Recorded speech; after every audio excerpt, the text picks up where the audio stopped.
Admiral Vextai stood on the bridge of his flagship, watching the blue-green planet grow larger on the main screen. Earth looked peaceful from this distance. The swirling white clouds hid the cities below, where billions of humans lived their daily lives, unaware that their world was about to change forever. Behind him, the massive hegemony fleet stretched across space like a metal storm cloud. 300 ships from 12 different alien races, all united under one banner. They had conquered 47 human colonies in the past 2 years. Each time, the pattern was the same. The aliens would arrive, offer terms of surrender, and the humans would eventually accept. Some colonies fought for a few days, but they always saw reason in the end. Vextai believed in civilized warfare. The hegemony did not destroy worlds or slaughter populations like the old empires. They brought order, technology, and peace to primitive species. In return, these species joined the greater galactic community as junior members. It was a fair exchange. "Signal ready, Admiral," reported his communications officer, a tall being with 4 arms and silver skin. "Begin transmission," Vextai ordered. The message would reach Earth in moments. It was the same offer they had made to every human world. Stop fighting, surrender your weapons, and join the hegemony. Your people would live. Your culture would be preserved. You would have a place in the galaxy, even if it was a small one.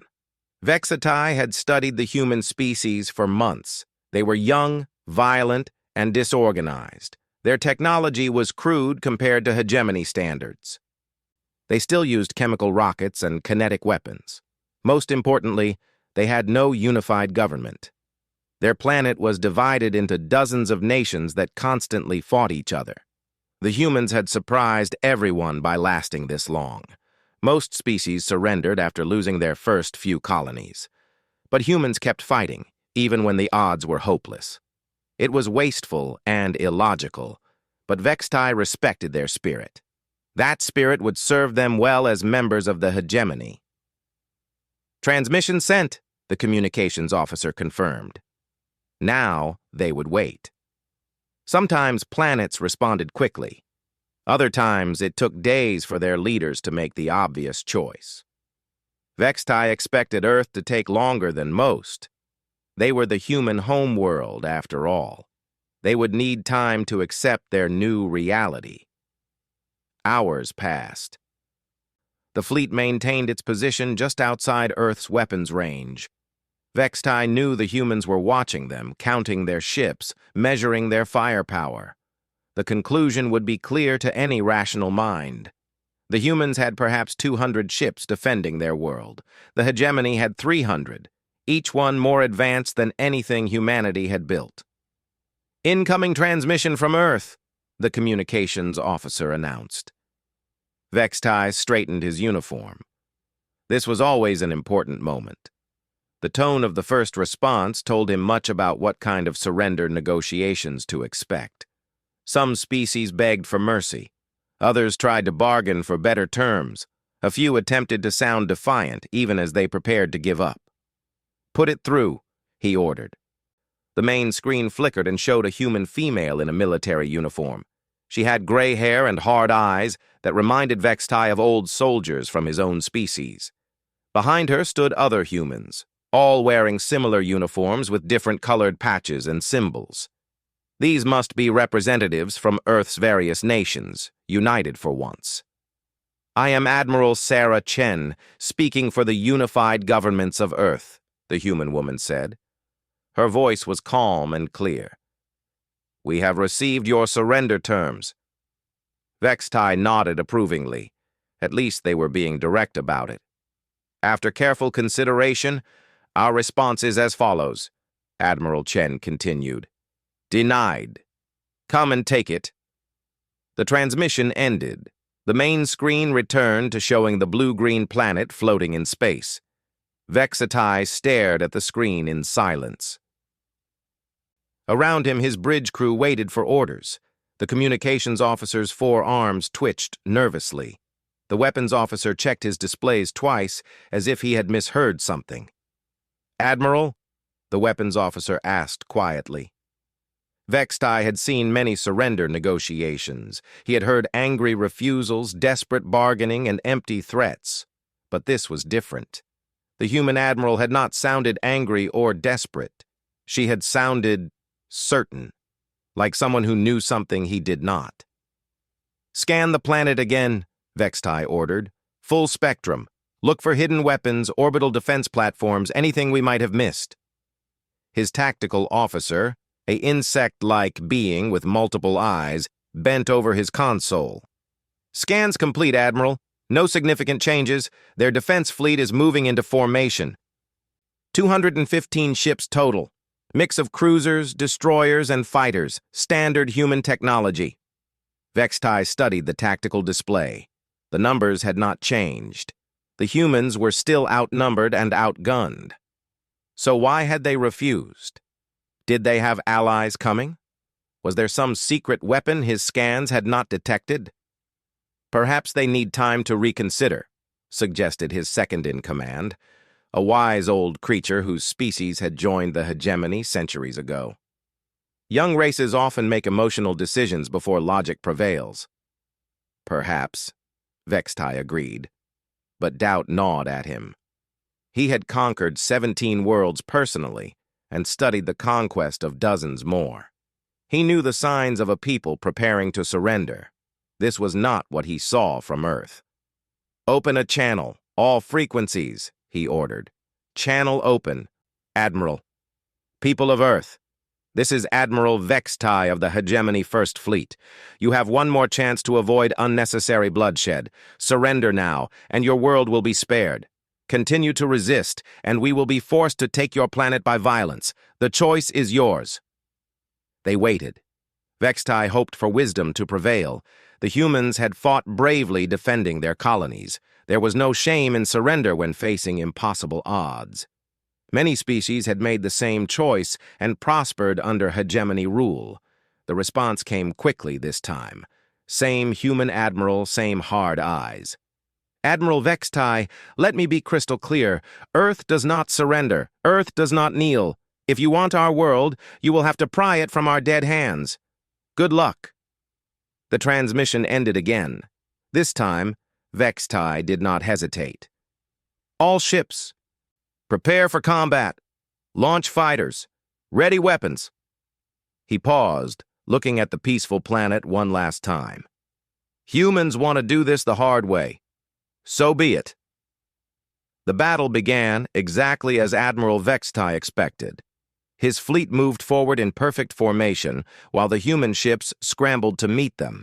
The aliens had better shields, stronger weapons, and more experience. Every computer model predicted a hegemony victory within 6 hours. The first exchange of fire confirmed what everyone already knew. Human kinetic rounds bounced off hegemony shields like raindrops on glass. Meanwhile, alien plasma beams cut through human armor like a knife through paper. 3 human destroyers exploded in the opening minutes. The hegemony lost nothing. "This will be over quickly," Vextai's second-in-command observed with satisfaction. But the humans did not retreat. Instead, they charged forward, firing everything they had.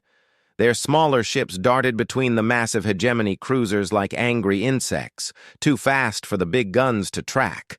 When their weapons proved useless, they tried ramming attacks.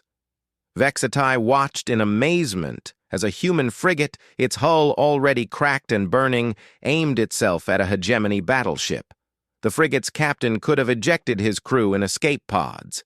Instead, he accelerated to maximum speed and crashed into the alien ship's weapon array. Both vessels exploded in a ball of fire.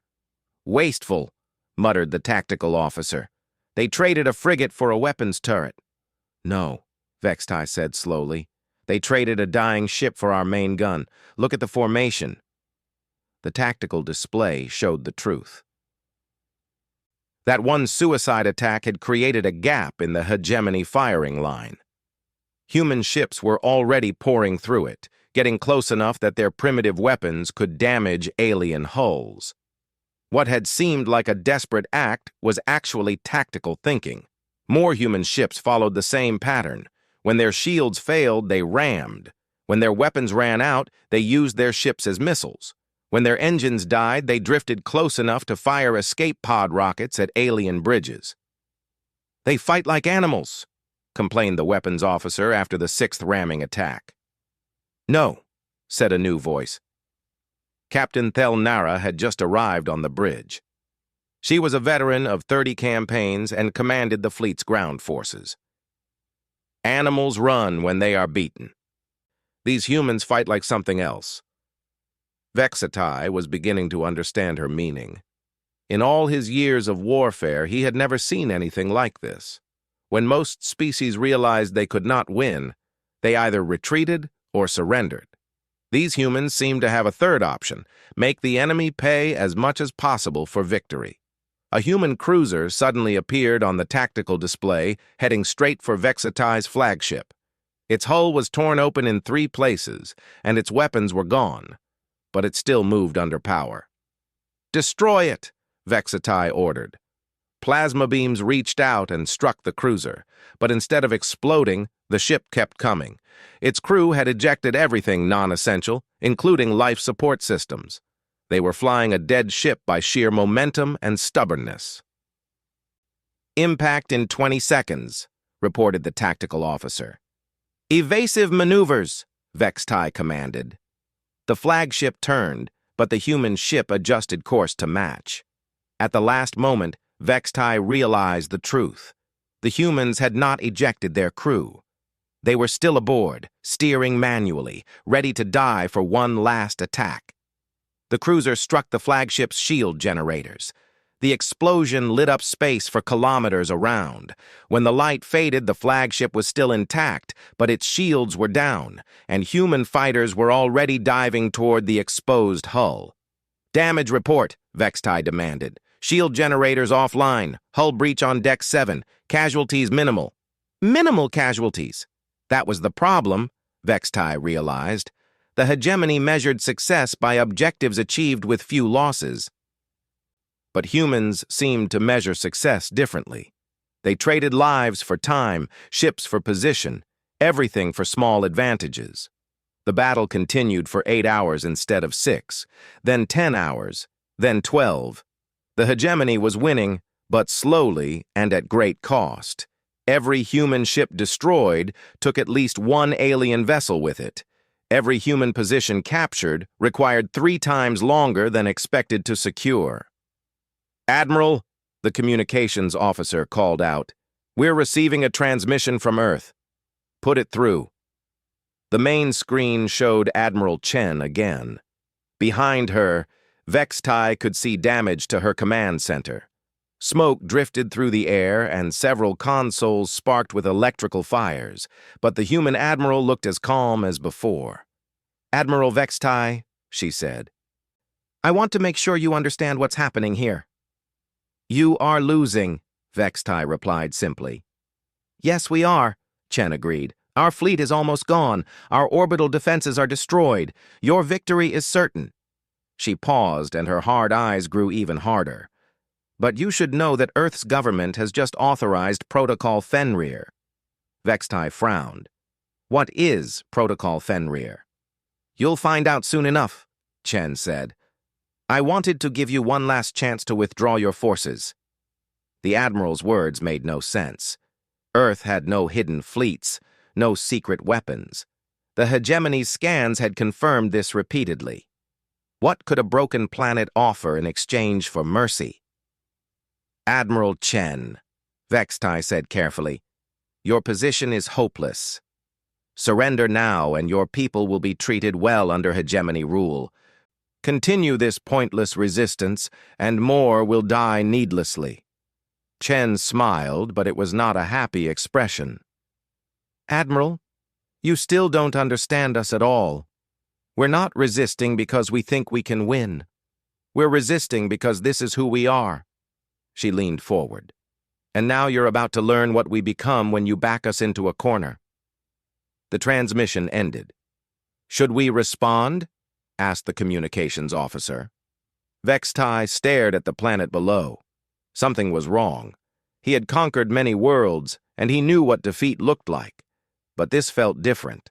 The humans were losing, but they did not seem beaten. "Continue the attack," he ordered. "But double our scans. I want to know what this Protocol Fenrir is." "Scanning now," the tactical officer reported.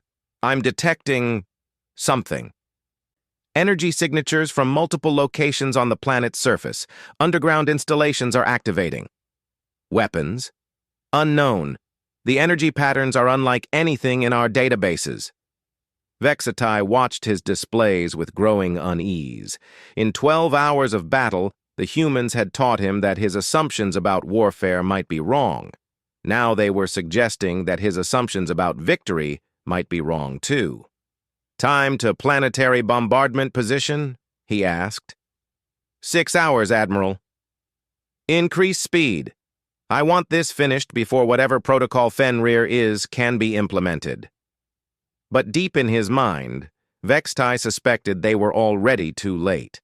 300 meters below the Canadian wilderness, alarms began to sound in a facility that had been silent for 30 years.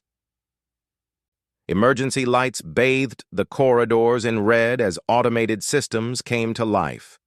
Computer screens flickered with data streams and authorization codes that only a handful of people on Earth were cleared to see. Dr. Sarah Martinez ran through the hallways, her badge bouncing against her chest with each step. She had hoped this day would never come. For 15 years, she had maintained the underground complex, keeping the sleepers safe and the world safe from them. Now Protocol Fenrir was active, and everything was about to change. She reached the main control room and pressed her palm against the security scanner. The door hissed open, revealing banks of monitors and control panels that hummed with activity. Her assistant, Dr. Kim, was already at his station, his face pale with worry. "Status report," Martinez demanded. "All systems responding. The awakening sequence has begun at 17 facilities worldwide. Estimated time to full activation, 47 minutes. Martinez closed her eyes. 47 minutes until humanity unleashed something that should have stayed buried forever. 30 years ago, during the Gene Wars, human scientists had created the perfect soldiers, not just stronger or faster than normal humans, but better in every way that mattered for war. Enhanced reflexes that could dodge bullets, muscle fibers that could punch through steel, senses that could track enemies in complete darkness, intelligence that could adapt to any battlefield in minutes. They had been too successful. The enhanced soldiers had ended the Gene Wars in 6 months, but they had also shown humanity something terrible about itself. Given the power to reshape human nature, they had created monsters. Beautiful, intelligent, deadly monsters who were loyal to their creators but barely human anymore. After the wars ended, the governments of Earth had made a difficult decision. The enhanced soldiers were placed in suspended animation in hidden facilities around the world. Officially, they had been destroyed. Unofficially, they were kept as a final option if humanity ever faced extinction. That day had come. "Beginning Awakening Cycle 1, Dr. Kim announced. On the main screen, Martinez could see into the suspension chambers, rows of transparent tubes filled with blue liquid, each one containing a sleeping figure. They looked human from a distance, but small details revealed the truth. Muscle definition that no normal person could achieve. Bone structure slightly too perfect to be natural. Even asleep, they radiated a sense of contained violence. The liquid in the first tube began to drain. The figure inside twitched as drugs were automatically injected to counter 30 years of suspended animation. Within minutes, the enhanced soldier opened her eyes. Martinez had been present for the last awakening tests 5 years ago. She remembered how the soldier had moved when she first stood up, not clumsy like someone waking from a long sleep, but fluid and controlled, like a predator sensing danger. "Subject A1 is responding normally," Dr. Kim reported. "Vital signs stable, beginning neural integration tests. The enhanced soldiers were not just physically superior, their brains had been altered to process information faster, to stay calm under extreme stress, and most importantly, to treat killing as a simple task rather than a moral choice. They were perfect weapons who felt no guilt about what they were designed to do. "How long until they're ready for deployment?" Martinez asked. 6 hours for full system checks, but they could be combat-ready in 2 if necessary. 2 hours. Martinez wondered if that would be fast enough. The reports from orbit were not encouraging. Admiral Chen's fleet was fighting bravely, but they were losing. The alien invasion force would reach Earth's surface soon. Subject A1 stood up in her tube as the lid opened with a soft hiss. She was a tall woman with short black hair and pale skin marked with surgical scars where the enhancements had been installed.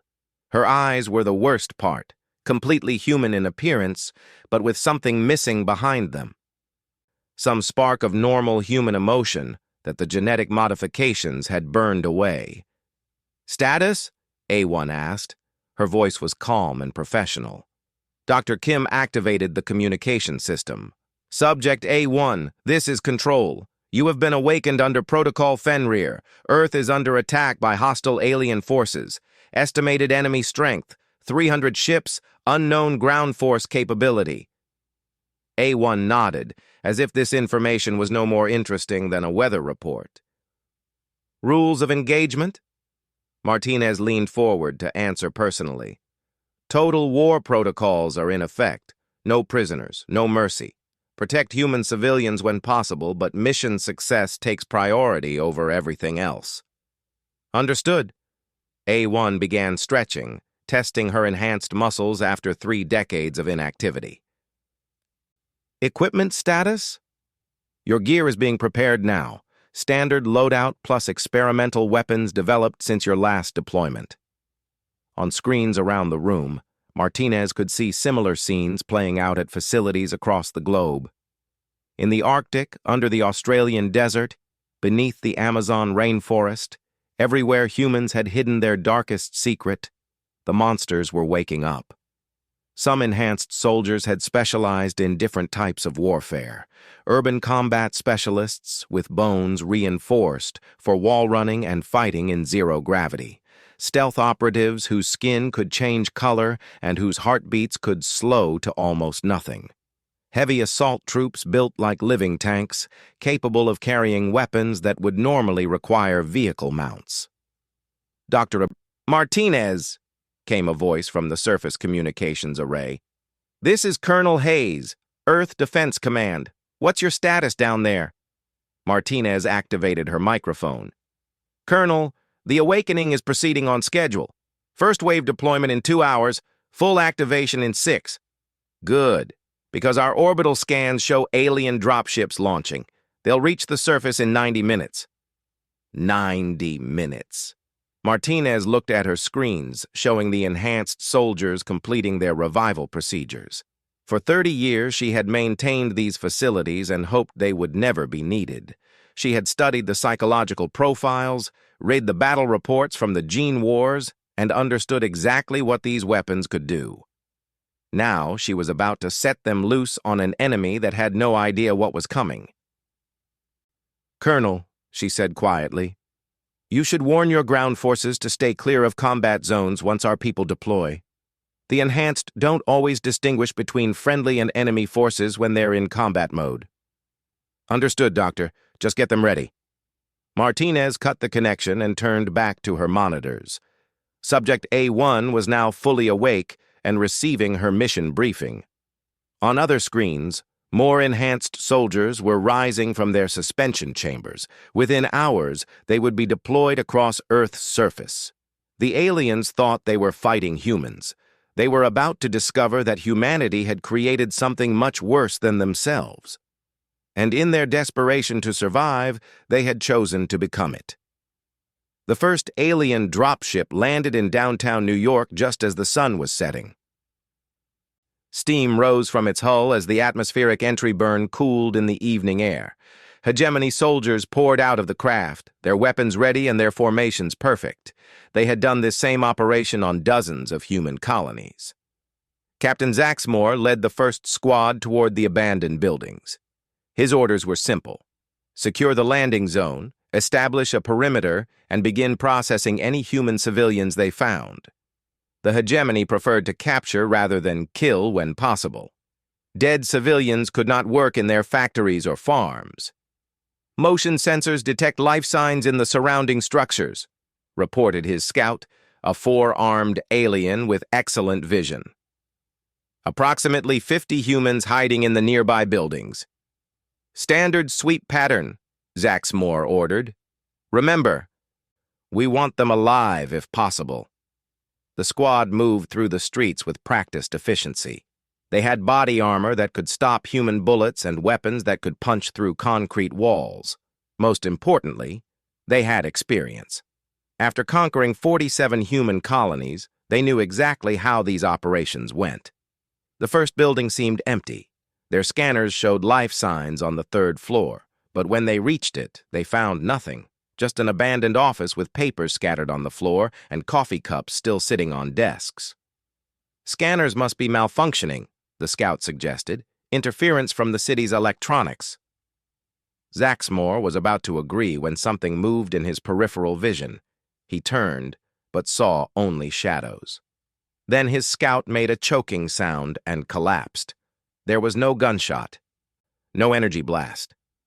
One moment the soldier was standing alert, the next he was on the ground with his neck twisted at an impossible angle. "Contact! Contact!" Zaxmore shouted into his radio. But before he could say more, another squad member simply vanished. Not killed, not knocked down, gone. Like something had pulled him through a solid wall. The remaining soldiers formed a circle, weapons pointing outward. Their sensors showed nothing. Their thermal imaging detected no heat signatures. But they could feel something watching them from the darkness. "Show yourself!" Zaxmore demanded. The response came from everywhere and nowhere. A sound like metal scraping against stone, but somehow organic. Something was moving through the walls themselves, using spaces too small for any creature to fit through. Then she appeared. The enhanced soldier dropped from the ceiling directly into their circle. She moved like liquid shadow, too fast for their eyes to track properly. By the time they realized she was among them, 3 more aliens were dead. Not shot, not stabbed, torn apart by hands that could grip hard enough to crush bone. Zaxmore fired his plasma rifle at point-blank range. The beam struck the human directly in the chest, a shot that should have vaporized her entire torso. Instead, she caught the energy discharge on some kind of personal shield and used the momentum to leap impossible distances to the next victim. Within 30 seconds, Zaxmore's entire squad was dead, except for him. The enhanced soldier stood over the bodies, not even breathing hard. Up close, she looked almost human. Almost. Her eyes reflected light like an animal's. Her muscles moved beneath skin that seemed too perfect to be natural. When she smiled, her teeth were too sharp. "You're going to run back to your friends," she said in perfect hegemony standard, a language she had no business knowing. "You're going to tell them that the real war just started." Zaxmore ran. Similar scenes played out across the planet wherever alien forces had landed. In London, a hegemony platoon entered the underground tunnel system to flush out human civilians. They found themselves hunted through the dark passages by something that moved like smoke and struck like lightning. When reinforcements arrived hours later, they found 30 alien soldiers dead and no trace of their killer except claw marks gouged into the metal walls. In Tokyo, alien flyers conducting aerial reconnaissance started disappearing one by one. Pilots reported brief glimpses of humanoid figures that could somehow leap between buildings, moving across rooftops with inhuman speed and agility. Flight recorders showed aliens being pulled from their aircraft by beings that appeared and vanished like ghosts. The hegemony commanders tried to adapt. They used bigger squads, better sensors, heavier weapons. Nothing worked.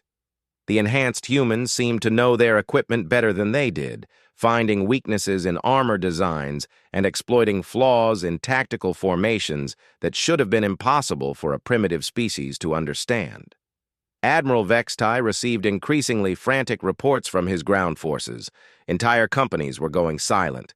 Dropships were found empty, except for bloodstains and the scattered remains of their crews.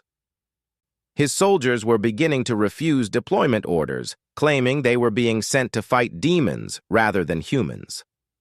"It's impossible," he told Captain Thelnara. "Our intelligence shows humans have no genetic modification technology. No enhanced soldiers, no super soldiers of any kind." "Perhaps our intelligence was wrong," she replied grimly. She had just returned from the surface after her own unit was decimated by what survivors described as a single human female who moved through their ranks like death itself. The enhanced soldiers were not just killing, they were learning. Each encounter taught them more about hegemony technology, tactics, and weaknesses. They adapted faster than any organic mind should be able to process new information. Within hours, they were using captured alien weapons with deadly efficiency. Within days, they were modifying alien equipment to serve purposes its designers never intended. But the worst part was the psychological effect. Hegemony soldiers were trained for conventional warfare against opponents who followed predictable patterns. They could handle enemy soldiers who were brave, skilled, or even fanatical, but they were not prepared to face predators. The enhanced humans did not fight like soldiers. They hunted. They stalked. They turned every battlefield into their personal hunting ground and every alien squad into prey. They used fear as a weapon, allowing some enemies to escape so they could spread stories of what they had witnessed. Soon, just the possibility that enhanced humans might be in an area was enough to paralyze hegemony operations. Soldiers would refuse to enter buildings, investigate suspicious sounds, or pursue fleeing civilians.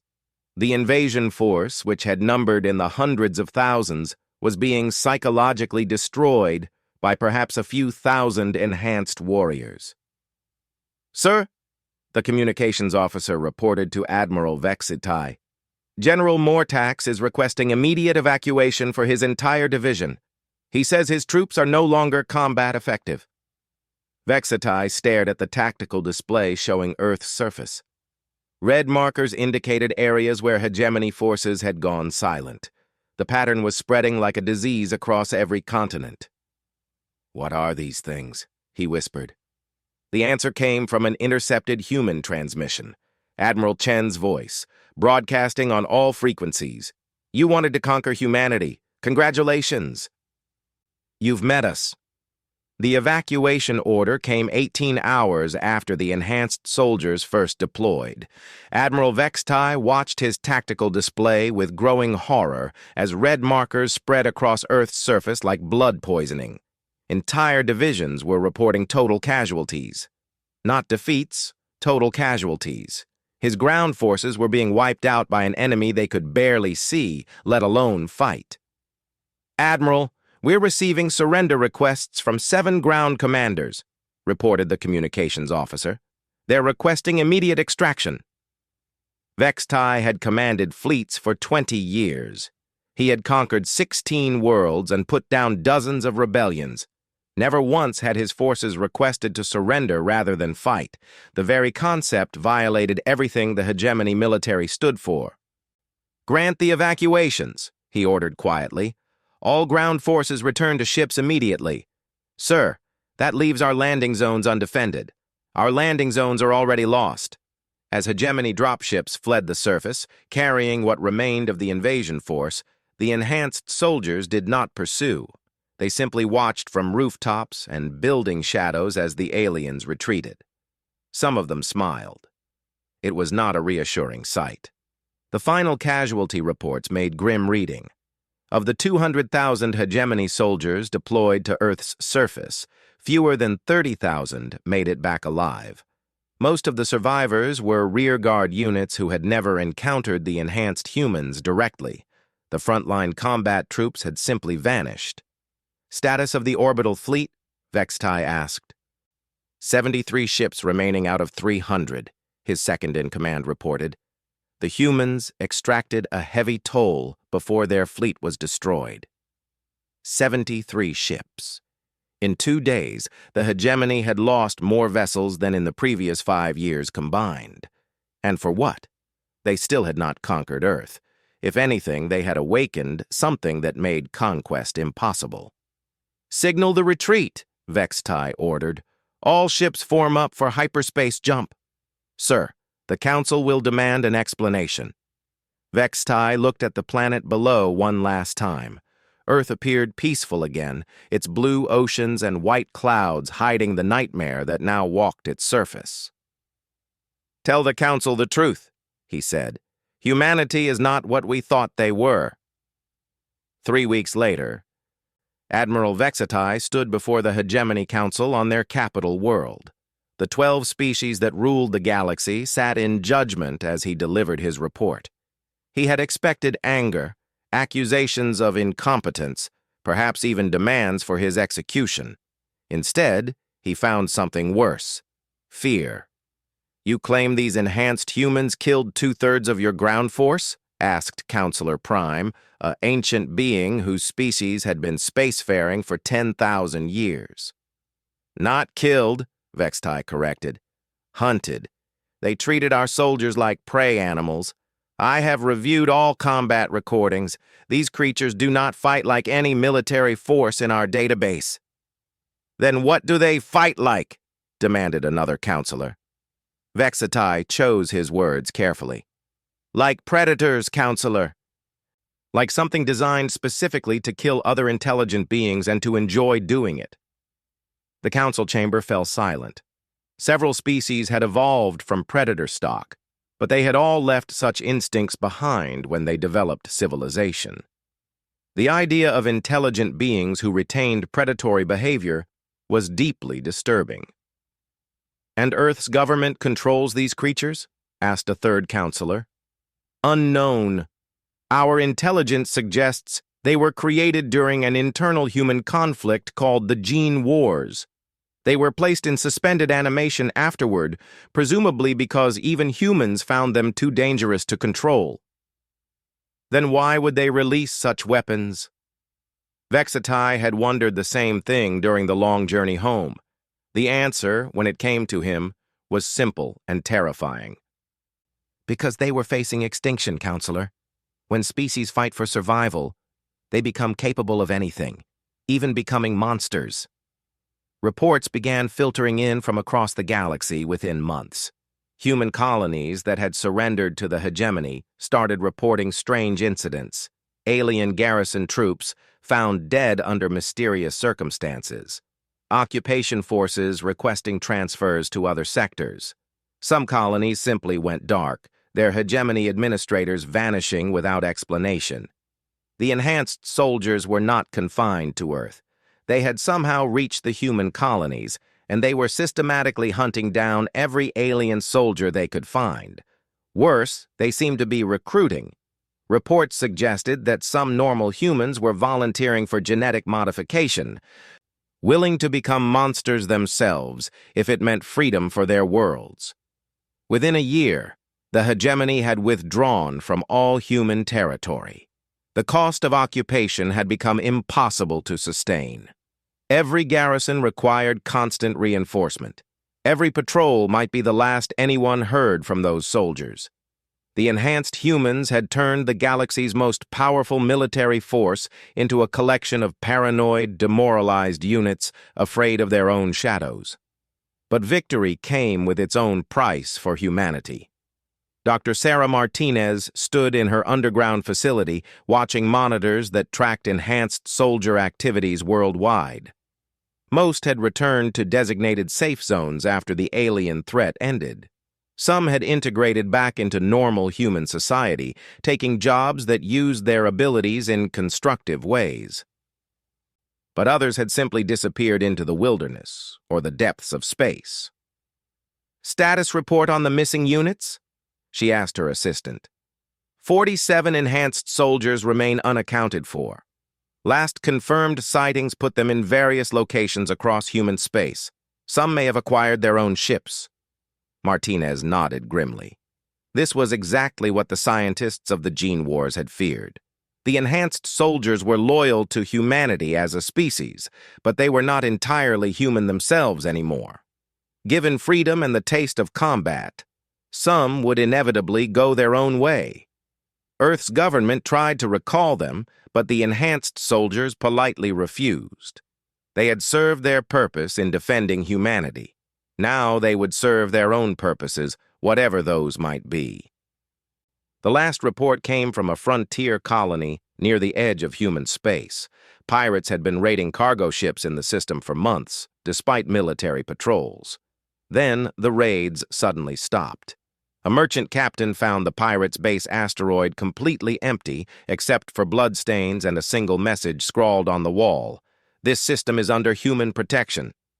No one knew which enhanced soldier had left that message, but word spread quickly through the galactic underworld.